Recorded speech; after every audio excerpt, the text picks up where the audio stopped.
Well, as we have all experienced and witnessed, the pandemic is threatening all sectors of the economy, maybe none more than nonprofits.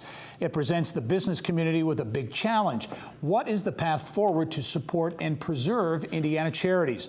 This week, we continue our bi-weekly segments, drilling down this week on being philanthropic when it is needed most. And I'm pleased to be joined by Katz, Sapper and Miller partner and KSM Location Advisor CEO Tim Cook.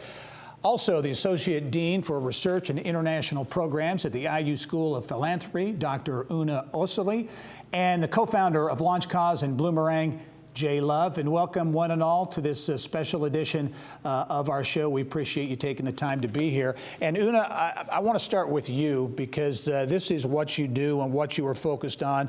And philanthropy is, there's so many great assets here in Indianapolis regarding philanthropy. But talk about, if you would, the role that philanthropy plays during times of crisis, important year-round, but during a crisis, how important is philanthropy, and what lessons can we learn from past crises?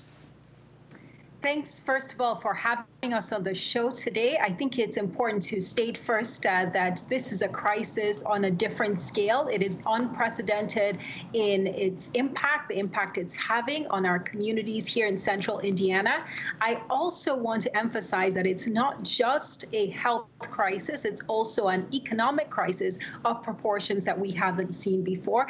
And we are not out of the woods yet. We are just getting started. What we do know is that philanthropy can play a critical role in helping communities thrive and even rebuild in the face of crisis. We've seen that time and time again, beginning with 9/11, when we started tracking disasters, to even the most recent disaster, 2017, Hurricane Harvey, Irma, and Maria. But I also want to stress this is not a natural disaster. It's still unfolding.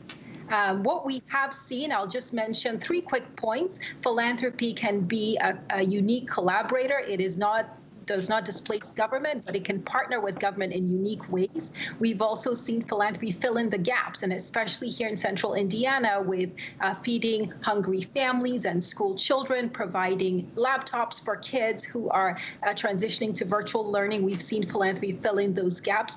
And finally, and importantly, philanthropy can also lift up the voices of the most vulnerable in our community. And those include communities of color who've been devastated by this pandemic, but also refugees, immigrant populations, seniors who are very vulnerable in this crisis. We've seen philanthropy be an advocate for the most marginalized. So lots of ways that philanthropy is connecting in this crisis. Very good. Jay, you are an entrepreneur, an innovator, and really a committed person when it comes to the nonprofit sector. What are you telling your customers, your clients, those you mentor in the space? What are you telling them during this crisis?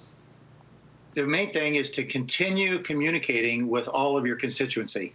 You've got to make sure that those people that have supported you in the past, whether you're a nonprofit that's on the front line, like some of our senior citizen centers, or a nonprofit that's just being affected by this, communication makes a big difference. We've been communicating with our customers and letting them know as we track the data coming through, those that have sent a crisis email in the last 6 weeks have actually raised 30 to 35% more funds than they did a year ago during this same time. Those that just sent any sort of communication are slightly ahead, but those where their boards or their senior leadership decided to stop communicating have had fairly drastic reductions in their revenue coming in. So it's a time to really spread out the wings and communicate with all of your followers. Yeah, interesting perspective. Jay, Giving Tuesday took place last week, and some say the timing couldn't have been better. Can you tell us a little bit about Giving Tuesday and what impact you think it really had?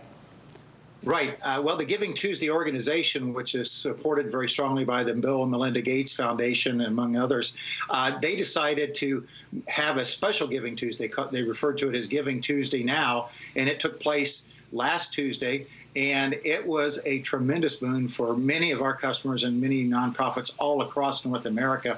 For that, we think that the giving might be about 120% more or 120% of what it was last December with the last Giving Tuesday. So America really did reach out and show its generosity. Wow. Tim, KSM has been a corporate partner in Central Indiana for a long time, 80 years or so. Talk about, if you would, from your perspective, the important role the private sector has in this whole process when it comes to supporting nonprofits. Yeah, Gary. Well, KSM, like so many of the great companies in Central Indiana and throughout the state, community is a core part of what our vision is and what our values are. And now more than ever, we have to be there for our not-for-profits. I think a lot of them are going to feel the pain of having to either postpone or cancel some of their big events where they are able to fundraise later in the year. And we are proactively reaching out to a lot of the not-for-profits that we're involved in to let them know that we're there, that we're going to continue to support them. In addition to that, we've had a community outreach committee for a number of years that's planned annual community days. We've kind of pivoted and formed a group called KSM Cares, where we're doing specific events surrounding the needs of our clients, the needs of our community. We participated in Takeout Tuesday this past Tuesday, and have got a number of different initiatives planned. So again, we're not unique. It's very endemic of the Central Indiana community that businesses step up, and I think you're seeing that in a big way right now.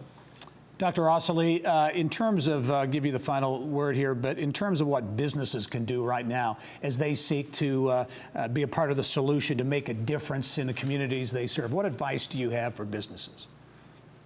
I think businesses can play a critical role. They can support nonprofits in their communities, either in kind, cash contributions, or just technical assistance. We can also see companies, many companies are reaching out here to support their employees. Their employees could be affected by of things going on right now, so employee assistance, expanding that.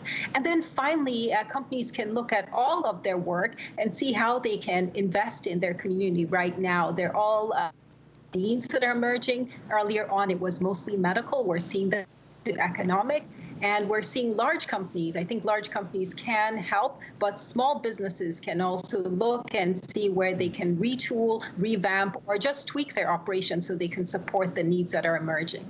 Dr. Una Osili, also Jay Love and Tim Cook, thank you all for some great perspective on an important topic, and that's supporting the nonprofit sector during the crisis. Thanks for joining us. Thank you for having us. Well, the COVID-19 Business Survival Series will continue here on the show and also in webinars. And you can also find more information at ksmcpa.com. And I'll be right back after this.